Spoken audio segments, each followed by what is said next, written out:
Hello guys, welcome back to our channel. So இன்னைக்கு நம்ம பார்க்க போற ரெசிபி fried chicken. So இந்த fried chicken வந்து நம்ம KFC ஸ்டைல்ல இல்ல. So நல்லா ஸ்பைசியா இந்தியன் மசாலா கொஞ்சம் யூஸ் பண்ணி அப்புறம் கொஞ்சம் mixed herbs so இதெல்லாம் யூஸ் பண்ணி நல்ல சூப்பரான fried chicken எப்படி பண்றதுன்னு பார்க்கலாம் வாங்க. ஃபர்ஸ்ட் வந்து நம்ம chicken-ஐ marinate பண்ணிடலாம். அதுக்கு ஒரு பவுல்ல 1 teaspoon vinegar, 1 tablespoon soya sauce, 2 tablespoon ginger garlic paste, 1 teaspoon மிளகாய் தூள், 1 டீஸ்பூன் கரம் மசாலா, 1 டீஸ்பூன் தனியா தூள், 1 டீஸ்பூன் மிக்ஸ்டு ஹர்ப்ஸ், 1/4 டீஸ்பூன் உப்பு சேர்த்துட்டு நல்லா கலந்து விட்டுக்கோங்க. உங்ககிட்ட வினிகர் இல்லைனா லெமன் ஜூஸ் சேர்த்துக்கோங்க. ஜிஞ்சர் கார்லிக் பேஸ்ட் இல்லைனா ஜிஞ்சர் பவுடர், கார்லிக் பவுடர் இதுவும் சேர்த்துக்கலாம். மிக்ஸ்டு ஹர்ப்ஸ் இல்லைனா ஸ்கிப் பண்ணிடுங்க. இப்போ நான் வந்து 3 லெக் பீஸ் எடுத்திருக்கேன். இப்போ இது எல்லாத்தையுமே வந்து நல்லா கலந்து விட்டுறலாம். அந்த மசாலா எல்லாமே அந்த லெக் பீஸில் நல்லா உள்ளே இறங்குற மாதிரி நல்லா கலந்து விட்டுக்கோங்க. நீங்கள் இன்னும் அதிகமாக சிக்கன் எடுக்கிறீங்க அப்படின்னா அதுக்கு தகுந்த மாதிரி மசாலாவோட குவான்டிட்டியை இன்க்ரீஸ் பண்ணிக்கோங்க. இப்போ இந்த சிக்கனை நல்லா கலந்து விட்டுருங்க. இப்போ இது வந்து ஒரு 2 ஹவர்ஸ் நல்லா மேரினேட் ஆகட்டும். இப்போ 2 ஹவர்ஸ் நல்லா மேரினேட் ஆயிடுச்சு. இப்போ இதை திரும்பவும் நல்லா கலந்து விட்டுக்கலாம்.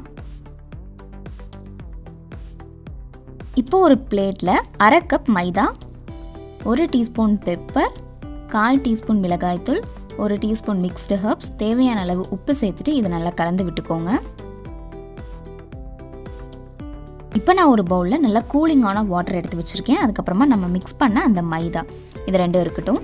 இப்போ வந்து அந்த சிக்கனை வந்து ஃபஸ்ட்டு மைதாவில் எல்லா இடத்துலையும் கோட்டாக்குற மாதிரி பண்ணிடுங்க. ஒரு கை ட்ரையாக இருக்கணும், ஒரு கை வெட்டாக இருக்கணும்.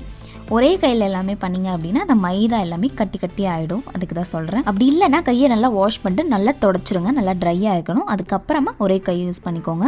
இப்போ இதை நல்லா கோட்டானதுக்கப்புறமா நல்லா உதறி விட்டுருங்க. அப்போ தான் எக்ஸஸ் மைதாலாம் வந்துடும். அதுக்கப்புறமா அந்த பவுலில் 2 சைடும் நல்லா டிப் பண்ணிட்டு ஒரே செகண்டில் இதை வெளியே எடுத்துருங்க. வெளியே தண்ணியெல்லாம் நல்லா வடித்ததுக்கப்புறமா திரும்பவும் அந்த மைதாவில் கோட் பண்ணி எடுத்துக்கோங்க. எல்லா இடத்துலையும் நல்லா கோட் ஆகிற மாதிரி கோட் பண்ணிக்கோங்க.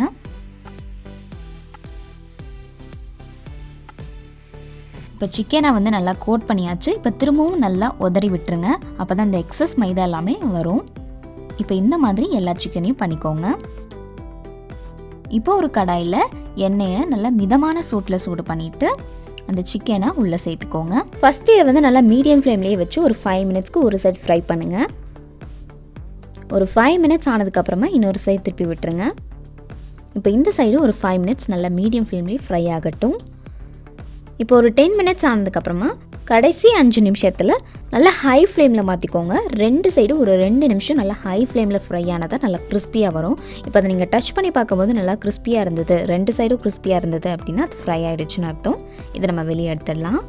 இப்போ இதே மாதிரி எல்லாமே ஃப்ரை பண்ணி எடுத்துக்கோங்க. அவ்வளோதான்.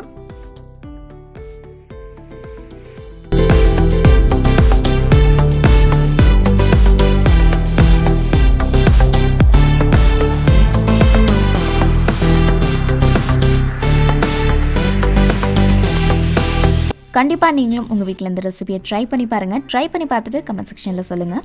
உங்களுக்கு இந்த வீடியோ பிடிச்சிருந்தா மறக்காமல் லைக் பண்ணுங்கள், ஷேர் பண்ணுங்கள் அண்ட் ஆல்சோ சப்ஸ்கிரைபும் பண்ணிவிடுங்க. நெக்ஸ்ட் வீடியோவில் பார்க்கலாம். பாய்.